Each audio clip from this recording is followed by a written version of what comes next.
Oi pessoal, hoje no Mundo UFG vamos falar sobre as terras raras e te contar por que elas são tão disputadas no cenário geopolítico global.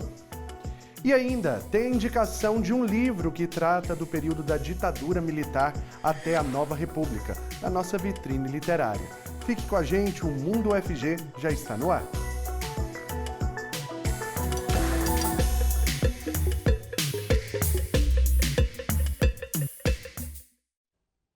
Bom dia, seja bem-vinda, seja bem-vindo ao Mundo UFG. Eu sou Cássio Neves, um homem negro de pele parda, meus cabelos são cacheados e eu uso barba. A nossa intérprete de Libras é a Ellen Tacarambi, ela é integrante do Labitave e se descreve como uma mulher jovem de pele parda com olhos e cabelos castanhos. Os cabelos dela têm dois comprimentos diferentes, são curtos na frente e nas laterais e atrás são na altura dos ombros. E eu estou aqui em uma parte do estúdio onde eu tenho uma telinha com a logomarca do Mundo UFG atrás de mim. E participe com a gente por meio do nosso WhatsApp, é só mandar sua mensagem para esse número que aparece aqui embaixo da nossa tela, o 629-9181-1406. Tem alguma dúvida diante aí da nossa entrevista? É só mandar uma mensagem então, tirar sua dúvida aqui ao vivo. Você pode participar também por meio do nosso Instagram, interagir por lá, ficar por dentro de todas as notícias por meio do @TVUFG. E agora então eu saio desse lado do estúdio, caminho aqui para o meu lado direito. Nosso convidado já está aqui nessa outra parte do estúdio, agora nós estamos juntos então em um cenário composto por dois sofás. Meu convidado aqui à minha direita é o professor José Neto, da Faculdade de Ciências e Tecnologia da UFG. Seja muito bem-vindo, professor. Obrigado. E o professor, ele se descreve como um homem pardo, calvo, com barba curta e olhos castanhos escuros. Professor, terras raras, o que são? Terras raras são alguns elementos químicos, no total de 15, e mais 2, como denominados por escândimo e ítrio, compondo então 17 elementos químicos, que têm uma série de propriedades especiais, e por isso são extremamente disputadas, né? Utilizados aí na fabricação de celulares, armas bélicas, até mesmo aviões, lentes especiais, até mesmo medicamento, é isso mesmo? É isso, eles são utilizados em algumas aplicações médicas, como,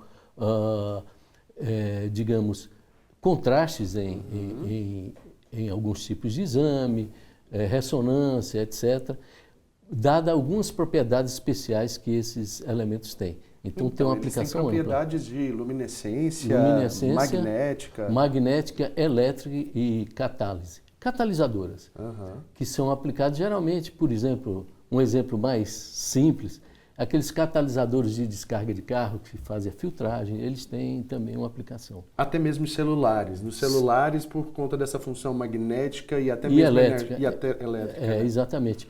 E também em carros elétricos. Há uma expansão muito grande da aplicação de produtos nos carros elétricos com terras raras. Agora, um dos exemplos mais interessantes é a propriedade magnética deles.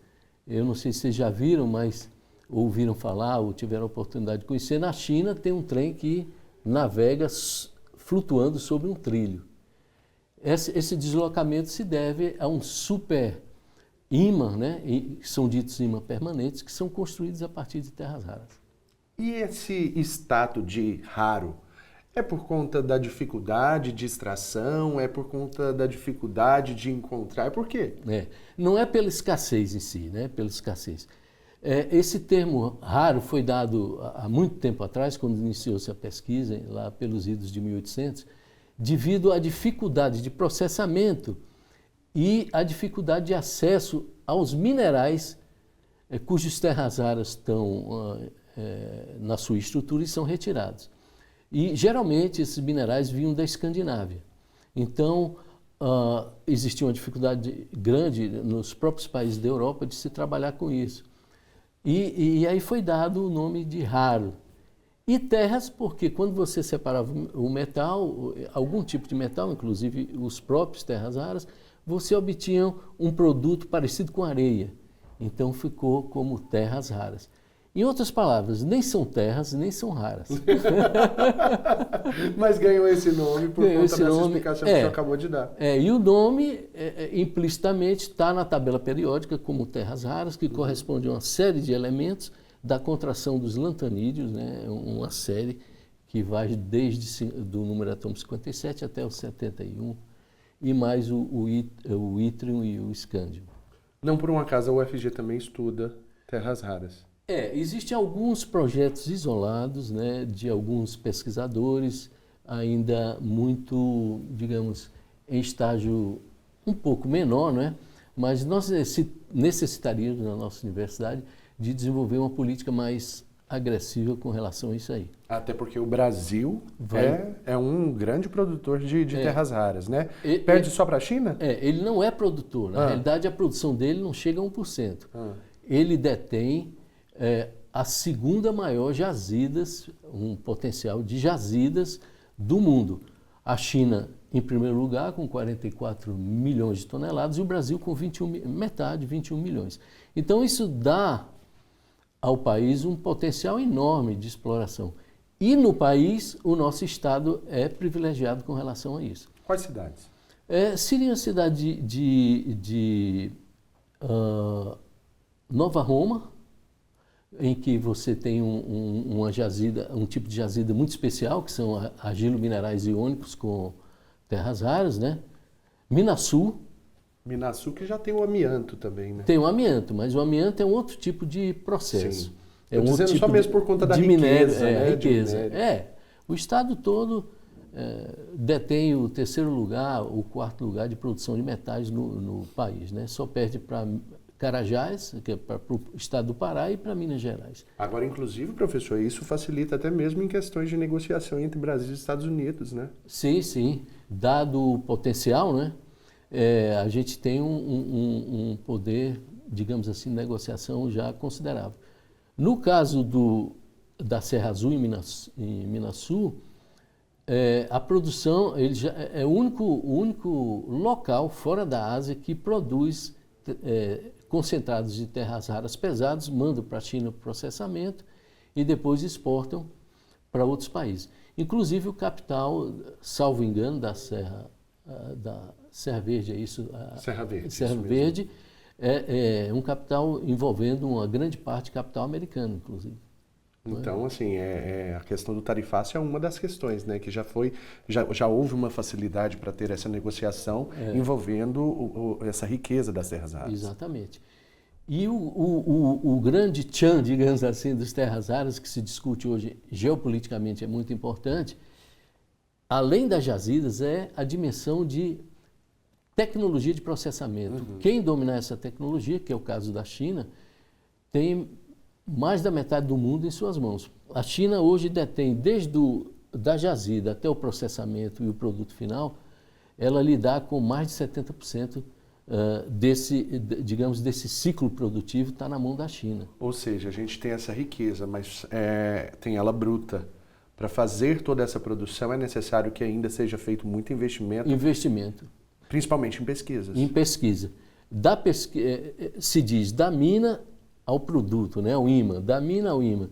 Então, todo esse processo requer uma pesquisa profunda e de alta tecnologia e de excelência para que se chegue a algum produto.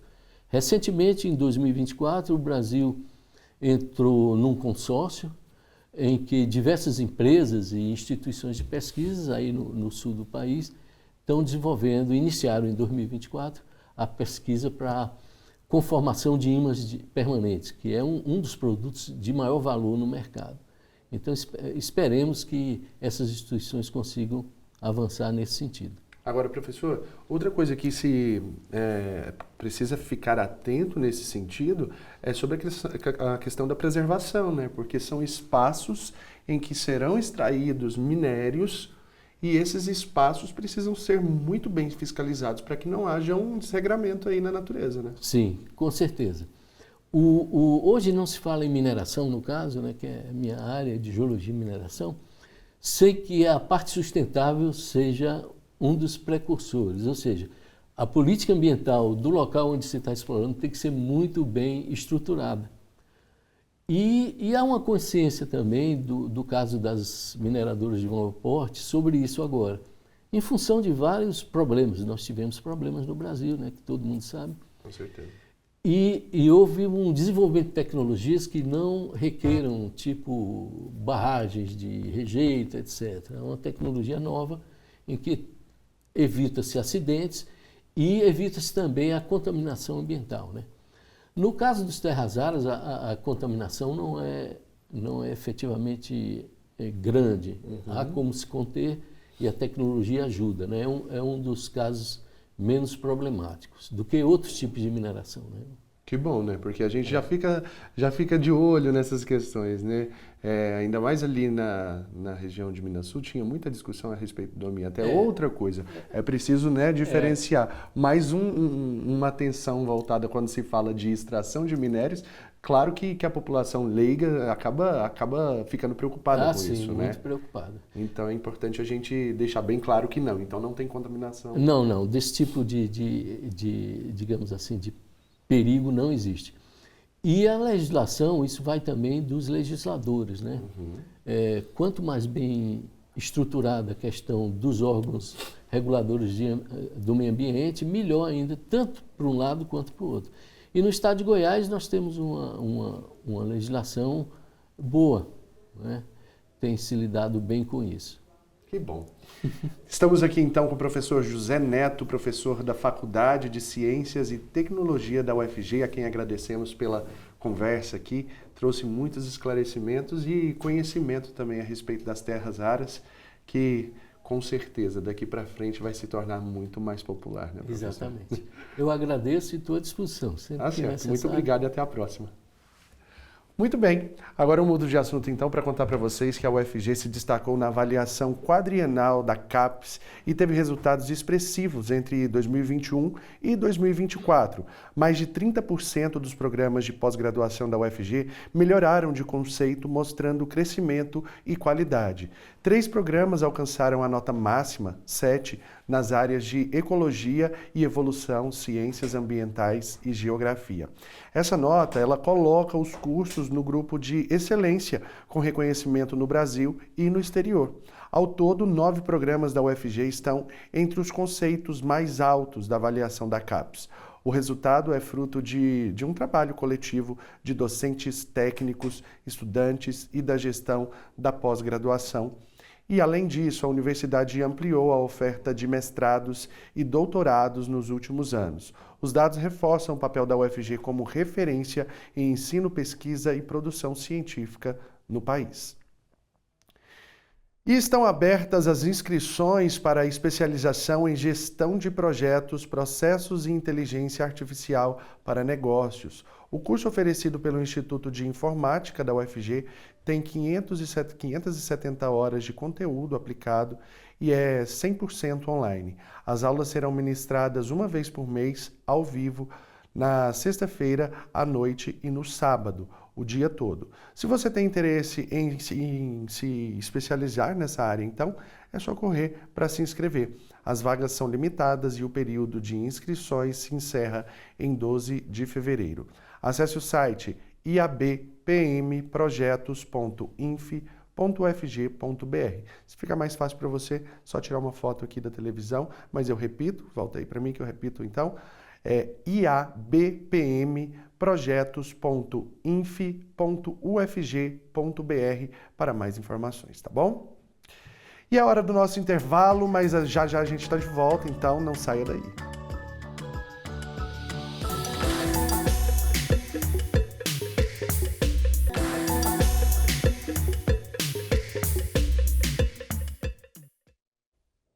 Muito bem, já estamos de volta com o Mundo UFG, trazendo notícias boas para você. E agora eu te conto que está marcado para o dia 30 de janeiro, às 6 horas da tarde, a solenidade de posse da nova reitoria da UFG. Ela será realizada no Centro de Eventos Professor Ricardo Freua Bufaisal, aqui no Campus Samambaia. Sandra Mara Matias assume o cargo de reitora e Camila Caixeta assume como vice-reitora para a gestão 2026 até 2030 da universidade.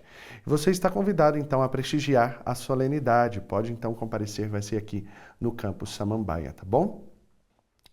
E a UFG, junto à Fundação de Apoio à Pesquisa FUNAP e o Tribunal de Justiça de Goiás, firmaram uma parceria para o projeto Raízes Calungas, que fortalece a justiça e a cidadania no território quilombola Calunga. O acordo prevê o mapeamento das terras do Estado com o uso de satélite e GPS para definir com precisão os limites da área. O trabalho será feito pelo LAPIG, Laboratório de Referência da Universidade Federal de Goiás. A iniciativa ajuda a garantir segurança jurídica e o direito histórico à terra para as comunidades quilombolas. Representantes do Judiciário e do Governo Estadual reforçaram que o projeto transforma diálogo em ação concreta. A expectativa é levar dignidade, políticas públicas e qualidade de vida às famílias calungas. E se você gosta de receber boas indicações de leitura, esse quadro é para você. A vitrine literária de hoje, na vitrine, a gente conhece então o livro A Argamassa da Ordem, da Ditadura à Nova República, do historiador David Maciel. Rodou.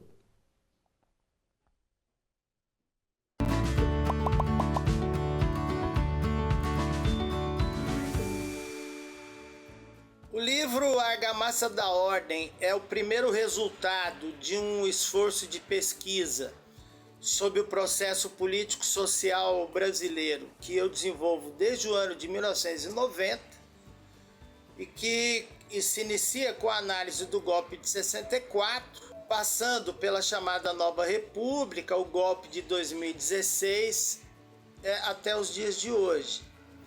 Então, a Argamassa da Ordem é o primeiro resultado desse processo de pesquisa e ele aborda a chamada transição política da ditadura militar à Nova República, desenrolada entre os anos de 74 e 1985. Nesse livro eu desenvolvo a tese de que a chamada transição democrática nada mais fez do que reformar a ordem política e institucional estabelecida nos 10 primeiros anos da ditadura. Por isso, no primeiro capítulo do livro, eu volto ao golpe de 64 para discutir a transição a partir do capítulo 2. Então, a tese é de que a chamada transição reformou a autocracia burguesa formatada durante os 10 primeiros anos da ditadura e não a aboliu. Então, nesse sentido, criou-se uma democracia de cooptação adaptada muito mais para absorver de maneira passiva as demandas dos trabalhadores do que propriamente transformá-los num sujeito político e social capaz de disputar democraticamente o governo e o poder. Então, nesse sentido, o meu trabalho vai um pouco na contramão de certa historiografia e de certa ciência política que positivam a chamada transição democrática.